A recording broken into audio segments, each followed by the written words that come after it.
Imagine walking into a room expecting to be greeted by a beautiful aroma that instantly uplifts your mood, but instead, disappointment. The scent barely reaches your nose. We've all been there, right? It can be so frustrating when the DIY reed diffuser doesn't meet expectations. As someone who loves making natural products, I have made a lot of mistakes making my own DIY reed diffusers. So in this video, I'll share you the mistakes I've made and seen other people make so you can skip them and go right to being an expert.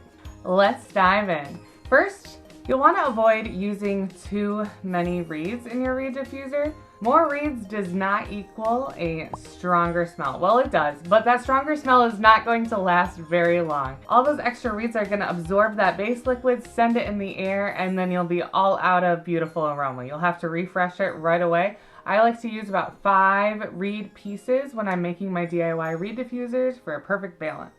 Next, you might not know this, because I didn't know this, but you have to flip over the reeds. If you make your reed diffuser, put your reeds in and just let them sit, it's not going to smell very strong at all. I was pretty disappointed when I made my first reed diffuser until I learned you have to flip the reeds. That's going to release the aroma into the air and make your space smell really good. So if you come into a room with a reed diffuser and you want it to smell stronger, just flip those reeds over. Now let's talk about the base liquid you use in your reed diffuser. That base liquid needs to be thin enough to travel up the reeds while carrying your essential oils or fragrance. If the liquid you're using is too thick, your reeds are going to get all gunky and gross and you'll have to replace them right away. I love using Simply Earth's Perfumer's alcohol as my base. I combine that with some of my favorite essential oils. Easy peasy. It solubilizes the essential oils so they can travel up the reeds and make my space smell amazing without gunking up the reeds. Here's another mistake I often see is not using a preservative. Perfumer's alcohol is a preservative, so that's a win-win using it as a base. But if you're trying to use a different ingredient like witch hazel or even water, that's going to cause your reed diffuser to go moldy over time.